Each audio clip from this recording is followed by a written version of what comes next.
what you've done to it. And the fireplace. Oh, it's so friendly.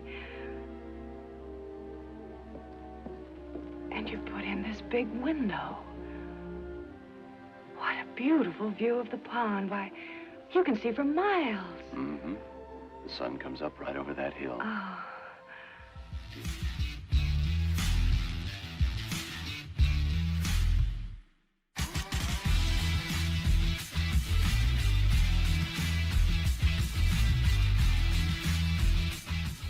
Hey folks, it's the Blind Guy here, coming back at you with another good old movie recommendation. And on this episode, we are taking a look at 1955's All That Heaven Allows. I always mess the name of this movie up. All That Heaven Allows, 1955. You'll have to excuse me, I actually bit my tongue, so talking is a little bit hard right now. But we're going to get it done because this is what really matters, right? And the movie stars Jane Wyman and Rock Hudson and was directed by Douglas Sirk, which I have not seen any of his other movies. And the general premise of this movie is Wyman's character plays a widow who has 2 grown children, and she's fairly wealthy. And everybody's trying to set her up with other socialite type figures in the town. But she starts falling in love with Rock Hudson, who is a tree farmer. And he has done her landscaping for her the past few years. And that is the premise.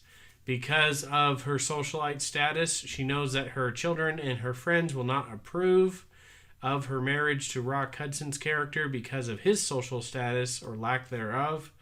And it's pretty interesting the way it's done, because that doesn't sound like enough to make a movie on, but it really is.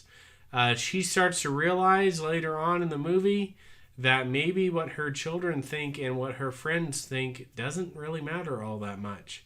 And I think that's the really cool part about this movie, is it examines what those things, what really matters in life, and whether relationships are more important than friendships, and your children, relationship with your children, and what happens when your children grow old and move out of the house. It's a nice little movie. I had never heard of it. I didn't know anything about it. It's got some really cool snow shots. It takes place around Christmas time.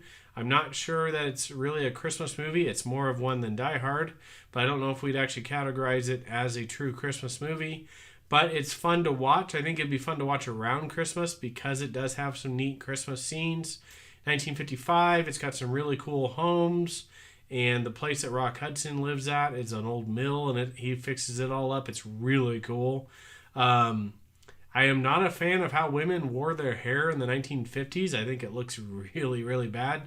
But be that as may, we can't get everything we want in life, can we? So other than the hairstyles in this movie, it is a great little movie. I didn't think there was anything really wrong with it. I would give it about probably a 7.1, 7.2. I'm not going to buy it, but it is something I'll watch with somebody if they want to watch it with me. I think it's definitely something you guys should check out if you like these interesting romantic dramas. I guess it does have kind of a couple funnier parts in it, but mostly it's drama and romance. And I just think it's well done. I was very pleased with it. I watched it all the way through, thinking I was only going to watch it maybe halfway through, and that's always a good sign when I've decided to split a movie up over 2 nights. I end up watching it in one night. So there you go. That is All That Heaven Will Allow, 1955. I will see you guys on the next episode of A Blind Guy's View. Laters on the Minjay. Laters on the Minjay.